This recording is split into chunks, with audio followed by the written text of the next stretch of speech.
Sobrang laki ng boteng to mga boss.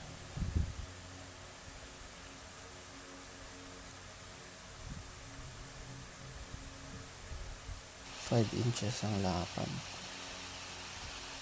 Ito yung pinakamalaking bote na kinat ko.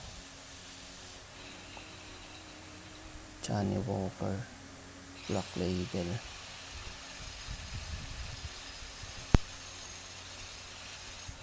Nabasag kasi yung pinakang uso niya, kaya kinat ko na lang para maganda tingnan. Tsaka pwede mong paglagyan ng kung ano-ano. Pwede candy, tsokolate, coins, ano-ano pa. Pwede rin lagyan mo ng tanim.